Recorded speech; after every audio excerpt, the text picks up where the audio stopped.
데살로니가전서 4장 13절에서 5장 11절까지 말씀을 살펴보도록 하겠습니다. 바울은 예수님의 재림에 대해 가르칩니다. 주 안에서 이미 잠든 자들의 부활에 대한 교훈에 이어 재림 시 성도의 부활과 살아남은 그리스도인에 대한 종말론적 소망을 묵시적인 언어로 묘사하며 주께서 강림하시는 때 어떻게 준비하며 살아야 될지를 알려주고 있습니다. 13절에서 18절은 주의 강림과 죽은 자들의 부활에 대하여입니다. 바울은 그리스도의 재림 때 이미 죽은 자들의 처우에 대한 문제를 제기하는 말로 시작합니다. 데살로니가 성도들은 그리스도의 재림을 경험하지 못하고 육체적으로 죽임을 많이 하는 자들이 늘어나자 이미 죽은 자들이 종말의 불이익을 당하지 않을까 불안해했던 것으로 보입니다. 이에 바울은 너희가 알지 못함을 우리가 원하지 아니하노니 라고 하는 표현을 통해서 데살로니가 성도들이 자는 자들에 대해 바르게 알기를 원했습니다. 잠잔다 라고 하는 표현은 신약 성경에서 죽음에 대한 일반적인 은유를 가리킵니다.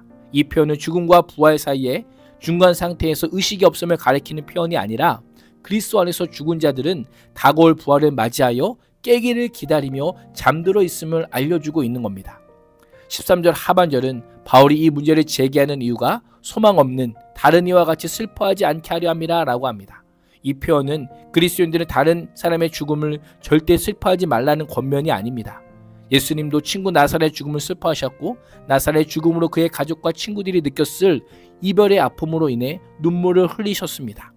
성도들도 사랑하는 이의 죽음 앞에서 충분히 슬퍼할 수 있습니다.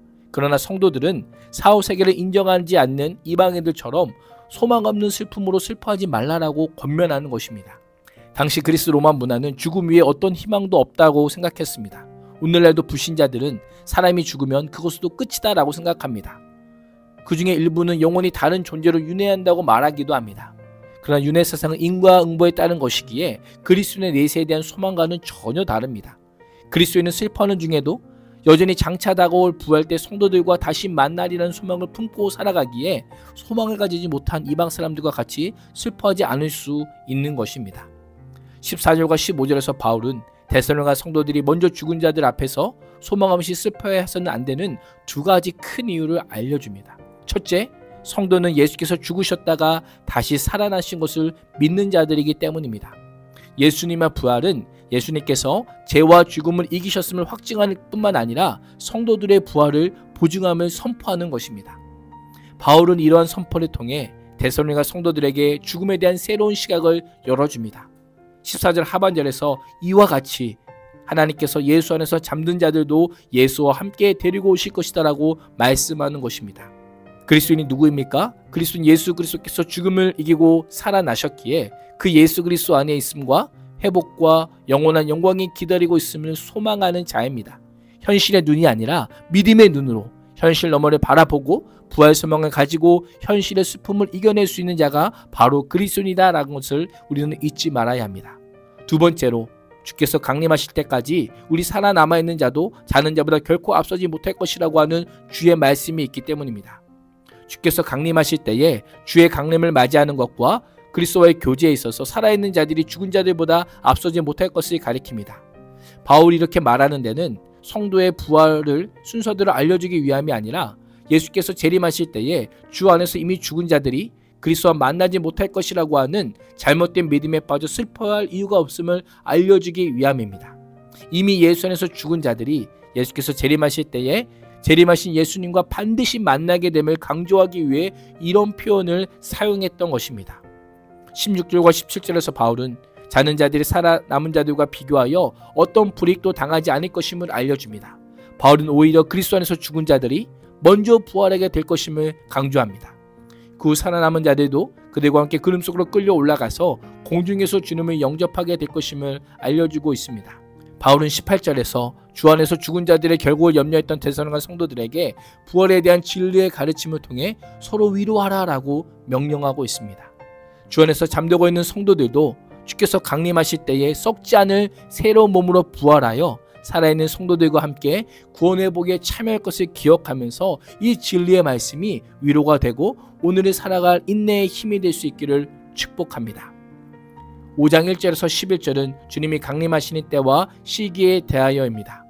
그리스도의 재림 시에 자는 자들에 관한 위로의 말씀을 전한 바울은 이제 살아남은 자들을 향한 위로와 권면의 메시지를 전합니다. 바울은 데살로니가 성도들이 때와 시기에 집착하는 경향이 있음을 지적하며 두 가지 비유를 통해 종말의 때와 시기에 대해 말씀합니다. 첫째, 주의 날이 밤에 도둑같이 올 것이다 라는 겁니다. 세상 불신자들이 평안하다, 안전하다라고 말하며 전혀 얘기하지 못한 때에 이르게 될 것입니다. 둘째, 그날은 마치 아기를 뵌 여인에게 해산의 진통이 오는 것처럼 그 멸망이 갑자기 닥칠 것이니 결코 피하지 못할 것이다 라고 합니다. 그러나 빛에 속한 성도들에게는 주의 날이 갑작스러지 않을 것이다 라고 합니다. 종말의 밤이 도둑같이 임할지라도 이미 구원받은 성도가 두려워하지 않아도 되는 이유는 어둠에 있지 않기 때문입니다.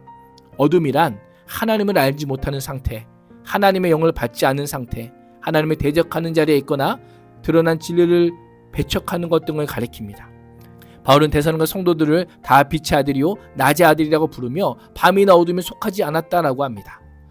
도둑들은 주로 밤에 도둑질을 하기 때문에 빛의 아들이요 낮의 아들인 데살로니가 성도들은 도둑 때문에 놀라지 않을 것입니다. 8절과 9절에 믿음과 소망과 사랑 가운데서 살아가는 그들의 삶은 그리스도 안에서 이미 구원받았음을 알려줍니다. 그들이 충만한 빛 가운데서 행함으로 거룩한 삶을 살고 있음을 보증해주고 있는 것입니다.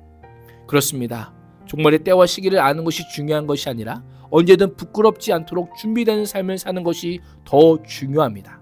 그래서 6절은 이제 자지 말고 오직 깨어 정신을 차리라라고 권면합니다. 종말의 때와 시기를 예측할 수 없는 성도들이 종말을 대비하기 위한 최선의 방법이 바로 깨어 정신을 차리는 것이기 때문입니다. 바울은 8절에서 낮에 속한 우리가 정신을 차리고 믿음과 사랑에 신경을 붙이고 구원의 소망의 투구를 쓰자라고 권면합니다. 믿음과 사랑과 소망이 데살로니가 성도들을 보호하고 영적 정쟁을 위해 준비시키는 갑옷과 같기 때문입니다. 그래서 9절에서 바울은 고난 속에서 종말을 살아가는 데살로니가 성도들에게 다시 한번 위로의 메시지를 전합니다. 하나님께서 성도들을 세우심은 결국 예수 그리스도로 말미암아 구원을 얻게 하려 하심이요 그리스도는 살아있는 자나 자는 자나 예수 그리스도와 함께 다시 살게 하시려고 우리를 위해 죽으셨다라고 선포하며 너희가 지금 하듯이 피차 격려하고 서로 덕을 세울 것을 권면하고 있습니다. 그렇습니다. 마지막 때를 살아가는 그리스도인의 참된 소망과 위로는 하나님의 말씀입니다. 하나님의 말씀으로 서로 격려하고 위로하는 것이야말로 교회가 종말론적 공동체로서 감당해야 될 가장 중요한 사역입니다. 오늘도 하나님의 약속의 말씀에 대한 소망을 가지고 깨어있을 뿐 아니라 말씀에 대한 소망으로 서로 위로하고 격려하는 복된 하루가 될 수 있기를 주님의 이름으로 축복합니다. 기도하겠습니다. 하나님, 죽음 앞에서 성도가 위로받고 위로할 수 있는 힘이 하나님의 약속의 말씀에 있음을 믿습니다. 말씀에 대한 소망으로 위로하고 격려하는 삶을 살게 하여 주옵소서. 예수님의 이름으로 기도합니다. 아멘.